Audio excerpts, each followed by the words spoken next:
राम राम, नमस्कार साथियों। फिल्मों, चित्रों, गीतों, इन सभी का अपना महत्व है। ठीक उसी प्रकार जीवट मार्मिक शब्दों में जो रस है वह हमें महान कहानीकारों की शब्दावली में लिखी कहानियों में ही मिलता है। उनकी पूर्ति किसी चित्र से या नाटक से या फिल्म से नहीं हो पाती। इसलिए मैं आज आपके लिए लेकर आया हूँ उन्हीं मार्मिक जीवट संवेदनशील शब्दों से बुनी गई मुंशी प्रेमचंद की कहानी बड़े घर की बेटी।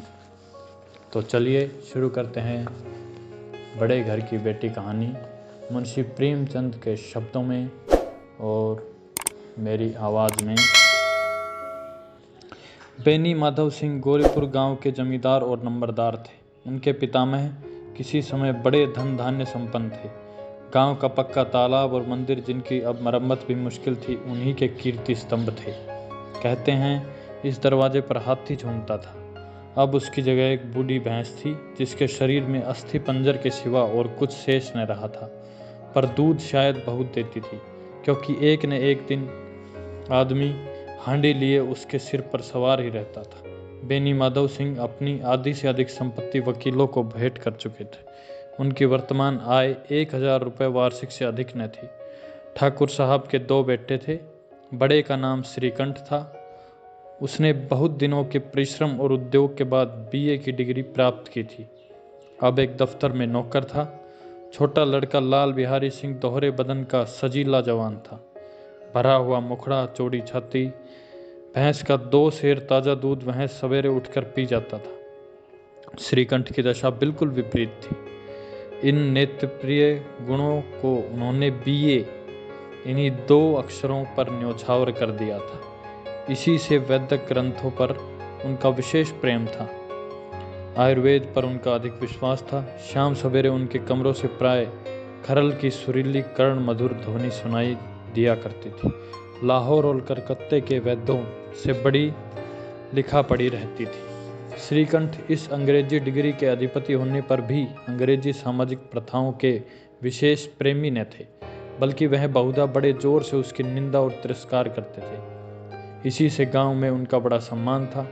दशहरे के दिनों में वह बड़े उत्साह से रामलीला में सम्मिलित होते और स्वयं किसी न किसी पात्र का पार्ट लेते थे। गौरीपुर में रामलीला के वही जन्मदाता थे।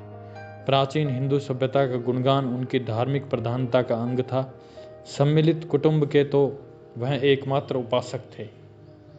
आजकल स्त्रियों को कुटुंब में मिलजुल कर रहने की कोई जो अरुचि है, उसे वह जाति और देश दोनों के लिए हानिकारक समझते थे। यही कारण था कि गांव की ललनाएं उनकी निंदक थीं। कोई तो उन्हें अपना शत्रु समझने में संकोच न करती थी। स्वयं उनकी पत्नी को ही इस विषय में उनसे विरोध था। इसलिए नहीं कि उनके अपने सास ससुर, देवर या जेठ आदि से घृणा थी, बल्कि उसका विचार था कि यदि बहुत कुछ सहने और तरह देने पर भी परिवार के साथ निर्भय न हो सके, तो आए दिन की कलह से जीवन को नष्ट करने की अपेक्षा यही उत्तम है कि अपनी खिचड़ी अलग पकाएं। आनंदी एक बड़े उच्च कुल की लड़की थी। उसके बाप एक छोटी सी रियासत के तालुकदार थे। विशाल भवन, 1 हाथी, 3 कुत्ते, बाज, बहरी, शिकरे, झाड़, फानूस, ऑर्डनरी मजिस्ट्रेट और ऋण, जो एक प्रतिष्ठित तालुकदार के भोज्य पदार्थ हैं, सभी यहाँ विद्यमान थे। नाम था भूप सिंह। बड़े उदारचित्त और प्रतिभाशाली पुरुष थे, पर दुर्भाग्य से लड़का एक भी न था। 7 लड़कियां हुई और देवयोग से सब की सब जीवित रहीं। पहली उमंग में तो उन्होंने 3 ब्याह दिल खोल कर किए, पर 15-20 हजार रुपए का कर्ज सिर पर हो गया तो आंखें खुली और हाथ समेट लिया। आनंदी चौथी लड़की थी। वह अपनी सब बहनों से अधिक रूपवती और गुणवती थी। इससे ठाकुर भूप सिंह उसे बहुत प्यार करते थे। सुंदर संतान को कदाचित उसके माता पिता भी अधिक चाहते हैं। ठाकुर साहब बड़े धर्म संकट में थे कि इनका विवाह कहाँ करें। न तो यही चाहते थे कि ऋण का बोझ बढ़े, और न ही यह स्वीकार था कि उसे अपने को भाग्यहीन समझना पड़े। एक दिन श्रीकंठ उसके पास आए। किसी चंदे का रुपया मांगने आए थे। शायद नागरी प्रचार का चंदा था। भूप सिंह उनके स्वभाव पर रीझ गए और धूमधाम से श्रीकंठ का आनंदी के साथ विवाह हो गया। आनंदी अपने घर में आई तो यहाँ का रंग ढंग कुछ और ही देखा। जिस टीम टाम की उसे बचपन से ही आदत हुई थी वह यहाँ नाम मात्र की भी न थी। हाथी घोड़ों का तो कहना ही क्या, कोई सजी हुई सुंदर पहली तक न थी। रेशमी स्लीपर साथ लाई थी पर यहाँ बाग कहाँ, मकान में खिड़कियां तक न थी, न जमीन पर फर्श न दीवारों पर तस्वीरें। यह एक सीधा साधा देहाती गृहस्थी का मकान था, किंतु आनंदी ने थोड़े ही दिनों में अपने को इस नई अवस्था के अनुकूल बना लिया, मानो उसे विलास के समान कभी देखे ही न थे। एक दिन दोपहर के समय लाल बिहारी सिंह 2 चिड़िया लिए हुए आया और भावज से बोला, जल्दी से पका दो, मुझे भूख लगी है। आनंदी भोजन बनाकर उसकी राह देख रही थी। अब वह नया व्यंजन बनाने बैठी। हांडी में देखा तो घी पाव भर से अधिक न था। बड़े घर की बेटी किफायत क्या जाने, उसने सब घी मांस में डाल दिया। लाल बिहारी खाने बैठा तो दाल में न घी था। बोला, दाल में घी क्यों नहीं डाला? आनंदी ने कहा, घी सब मांस में पड़ गया। लाल बिहारी जोर से बोला, अभी परसों घी लाया है, इतना जल्दी उठ गया? आनंदी ने उत्तर दिया, आज तो कुल पाव भर रहा होगा, वह सब मैंने मांस में डाल दिया।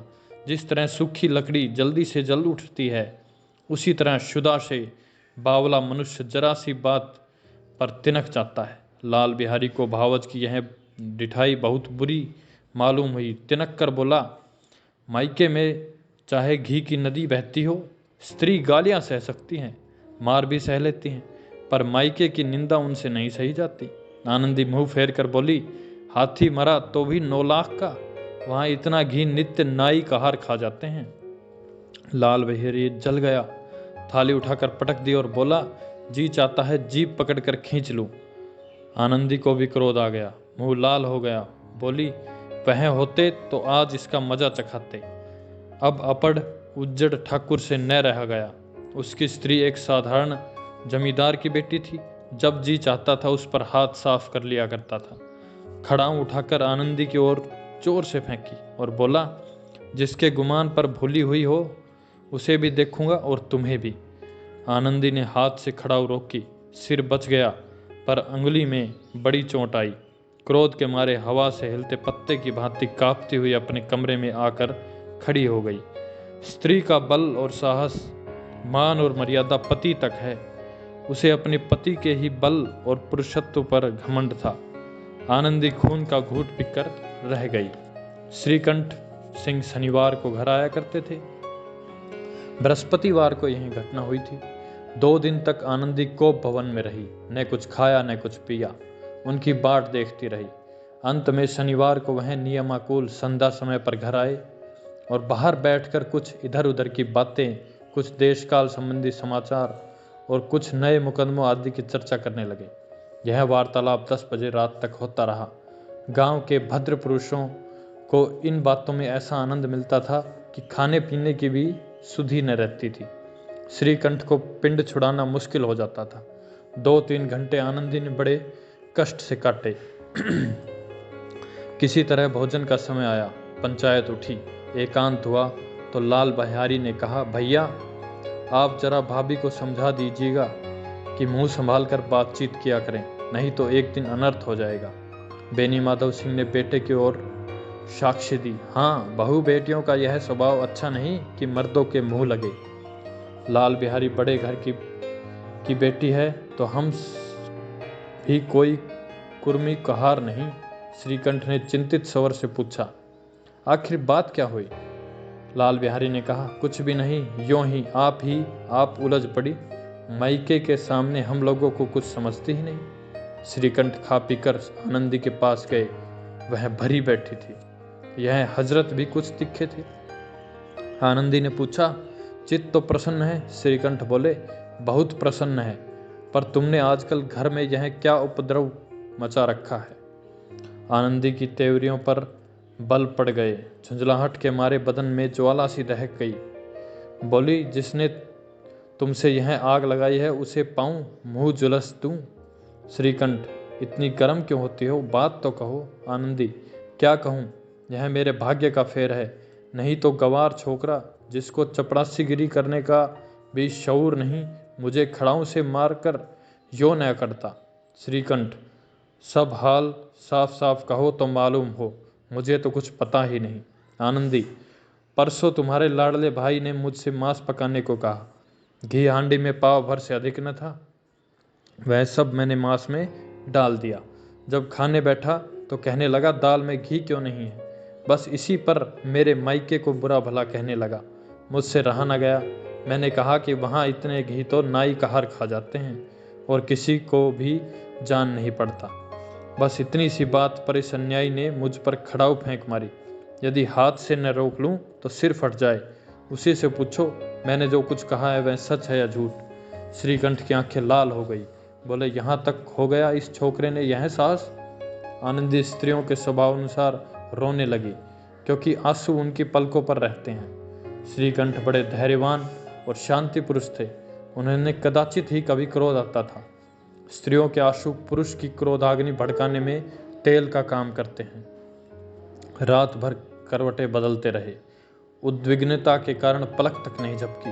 प्रातःकाल अपने बाप के पास जाकर बोले, दादा, अब इस घर में मेरा निभाना होगा। इस तरह की विद्रोहपूर्ण बातें कहने पर श्रीकंठ ने कितनी ही बार अपने मित्रों को आड़े हाथ लिया था, परंतु दुर्भाग्य आज उन्हें स्वयं ही वे बातें अपने मुंह से कहनी पड़ी। दूसरों को उपदेश देना भी कितना सहज है। बेनी माधव सिंह घबरा उठे और बोले, क्यों? श्रीकंठ, इसलिए कि मुझे भी अपनी मान प्रतिष्ठा का कुछ विचार है। आपके घर में अब अन्याय और हठ का प्रकोप हो रहा है। जिनके बड़ों का आदर सम्मान करना चाहिए वे उनके सिर चढ़ते हैं। मैं दूसरे का नौकर ठहरा, घर पर नहीं रहता। यहाँ मेरे पीछे स्त्रियों पर खड़ाऊ और जूते की बौछारें होती हैं। कड़ी बात तक चिंता नहीं, कोई एक की जगह दो कह दे, वहाँ तक मैं सह सकता हूँ, किंतु यह कदापि नहीं हो सकता कि मेरे ऊपर लात गुस्से पड़े और मैं दम न मारूं। बेनी माधव सिंह कुछ जवाब न दे सके। श्रीकंठ सदैव उनका आदर करते थे। उनके ऐसे तेवर देखकर बूढ़ा ठाकुर अवाक रह गया। बोला, इतना बेटा तुम बुद्धिमान होकर ऐसी बातें करते हो? स्त्रियां इस तरह घर का नाश कर देती हैं, उनको बहुत सिर चढ़ाना अच्छा नहीं। श्रीकंठ, मैं इतना जानता हूँ, आपके आशीर्वाद से ऐसा मूर्ख नहीं हूँ। आप स्वयं जानते हैं कि मेरे ही समझाने से इस गांव में कई घर संभल गए, पर जिस स्त्री की मान प्रतिष्ठा का ईश्वर के दरबार में उत्तर देता हूँ, उसके प्रति ऐसा घोर अन्याय और पशुवत व्यवहार मुझसे असहनीय है। आप सच मानिए, मेरे लिए यह कुछ कम नहीं है कि लाल बिहारी को कुछ दंड नहीं देता। अब बेनी माधव सिंह भी गरमाए, ऐसी बातें और न सुन सके। बोले, लाल बिहारी तुम्हारा भाई है, उससे जब कभी भूल चूक हो उसके कान पकड़ो। लेकिन श्रीकंठ, लाल बिहारी को मैं अब अपना भाई नहीं समझता। बेनी माधव, स्त्री के पीछे? श्रीकंठ, जी नहीं, उसकी क्रूरता और अविवेक के कारण। दोनों कुछ देर चुप रहे। ठाकुर साहब लड़के का क्रोध शांत करना चाहते थे, लेकिन यह स्वीकार नहीं करना चाहते थे कि लाल बिहारी ने कोई अनुचित काम किया है। इसी बीच में गांव के और कई सज्जन हुक्के चिलम के बहाने वहां आ बैठे। कई स्त्रियों ने जब यह सुना कि श्रीकंठ पत्नी के पीछे पिता से लड़ने पर तैयार है तो उन्हें बड़ा हर्ष हुआ। दोनों पक्षों की मधुर वाणियां सुनने के लिए उनकी आत्माएं तिलमिलाने लगी। गांव में कुछ कुटिल मनुष्य भी थे जो इस कुल की नीतिपूर्ण गति पर मन ही मन जलते थे। वे कहा करते थे, श्रीकंठ अपने बाप से दबता है इसलिए वह दब्बू है, उसने विद्या पढ़ी इसलिए वह किताबों का कीड़ा है। बेनी माधव सिंह उसकी सलाह के बिना कोई काम नहीं करते, यह उनकी मूर्खता है। इन महानुभावों की शुभकामनाएं आज पूरी होती दिखाई दी। कोई हुक्का पीने के बहाने और कोई लगान की रसीद दिखाने आकर बैठ गया। बेनी माधव सिंह पुराने आदमी थे, इन भावों को ताड़ लिया। उन्होंने निश्चय किया, चाहे कुछ ही क्यों न हो, इन द्रोहियों को ताली बजाने का अवसर न दूंगा। तुरंत कोमल शब्दों में बोले, बेटा मैं तुमसे बाहर नहीं हूँ, तुम्हारा जो जी चाहे करो। अब तो लड़के से अपराध हो गया। इलाहाबाद का अनुभव रहित झल्लाया हुआ ग्रेजुएट इस बात को न समझ सका। उसे डिबेटिंग क्लब में अपनी बात पर अड़ने की आदत थी। इन हथकंडों की उसे क्या खबर। बाप ने जिस मतलब से बात पलटी थी वह उसकी समझ में न आया। बोला, लाल बिहारी के साथ अब इस घर में नहीं रह सकता। बेनी माधव, बेटा, बुद्धिमान लोग मूर्खों की बात पर ध्यान नहीं देते। वह बेसमझ लड़का है, उससे जो कुछ भूल हुई उसे तुम बड़े होकर क्षमा करो। श्रीकंठ, उसकी इस दुष्टता को मैं कदापि नहीं सह सकता। या तो वह घर में रहेगा या मैं ही। आपको यदि वह अधिक प्यारा है तो मुझे विदा कीजिए, मैं अपना भार आप संभाल लूँगा। यदि मुझे रखना चाहते हैं तो उससे कहिए जहाँ चाहे चला जाए। बस यह मेरा अंतिम निश्चय है। लाल बिहारी सिंह दरवाजे की चौखट पर चुपचाप खड़ा बड़े भाई की बातें सुन रहा था। वह उनका बहुत आदर करता था। उसे कभी इतना साहस नहीं हुआ कि श्रीकंठ के सामने चारपाई पर बैठ जाए या हुक्का पी ले या पान खा ले। बाप का भी वह इतना मान न करता था। श्रीकंठ का भी उस पर हार्दिक स्नेह था। अपने होश में उन्होंने कभी उससे गुड़का तक नहीं। जब वह इलाहाबाद से आते तो उसके लिए कोई न कोई वस्तु अवश्य लाते थे। मुगदर की जोड़ी उन्होंने ही तो बनवा कर दी थी। पिछले साल जब उन्होंने अपने से ड्योढ़ी जवान को नागपंचमी के दिन दंगल में पछाड़ दिया तो पुलकित होकर अखाड़े में ही जाकर उसे गले लगा लिया था। 5 रुपए के पैसे लुटाए थे। ऐसे भाई के मुंह से आज ऐसी हृदय विदारक बात सुनकर लाल बिहारी को बड़ी गलानी हुई। वह फूट फूट कर रोने लगा। इसमें संदेह नहीं कि अपने किए पर पछता रहा था। भाई के आने से एक दिन पहले उसकी छाती धड़कती थी कि देखो भैया क्या कहते हैं। मैं उनके सम्मुख कैसे जाऊंगा, उनसे कैसे बोलूंगा, मेरी आंखें उनके सामने कैसे उठेगी। उसने समझा था कि भैया मुझे बुलाकर समझा देंगे। इस आशा के विपरीत आज उसने उन्हें निर्दयता की मूर्ति बने हुए पाया। वह मूर्ख था, परंतु उसका मन कहता था कि भैया मेरे साथ अन्याय कर रहे हैं। यदि श्रीकंठ उसे अकेले में बुलाकर 2-4 बातें कह देते, इतना ही नहीं 2-4 तमाचे भी लगा देते, तो कदाचित उसे उतना दुख न होता। पर भाई का यह कहना कि अब मैं इसकी सूरत नहीं देखना चाहता, लाल बिहारी से सहा न गया। वह रोता हुआ घर आया। कोठरी में जाकर कपड़े पहने, आंखें पोंछी, जिसमें कोई यह न समझ सके कि रोता था। जब आनंदी के द्वार पर आकर बोला, भाभी, भैया ने निश्चय किया है वह मेरे साथ इस घर में न रहेंगे। भाभी, अब वह मेरा मुंह नहीं देखना चाहते, इसलिए अब मैं जाता हूँ। उन्हें फिर मुंह न दिखाऊंगा। मुझसे जो अपराध हुआ उसे क्षमा करना। यह कहते कहते लाल बिहारी का गला भर आया। जिस समय लाल बिहारी सिंह सिर झुकाए आनंदी के द्वार पर खड़ा था, उसी समय श्रीकंठ भी आंखें लाल किए बाहर से आए। भाई को खड़ा देखा तो घृणा से आंखें फेर ली और कतरा कर निकल गए, मानो उसकी परछाई से दूर भागते हों। आनंदी ने लाल बिहारी की शिकायत तो की थी, लेकिन अब मन में पछता रहा था। वह स्वभाव से दयावती थी। उसे इतना तनिक भी ध्यान न था कि बात इतनी बढ़ जाएगी। वह मन में अपने पति पर झुंझला रही थी कि यह इतने गर्म क्यों होते हैं। उस पर यह भय भी लगा हुआ था कि कहीं मुझसे इलाहाबाद चलने को कहें तो कैसे क्या करूँगी। इस बीच में जब लाल बिहारी को दरवाजे पर खड़े यह कहते सुना कि अब मैं जाता हूँ, मुझसे जो अपराध हुआ क्षमा करना, तो उसका रहा सहा क्रोध भी पानी हो गया। वह रोने लगी। मन का मैल धोने के लिए नैन जल से उपयुक्त और कोई वस्तु नहीं है।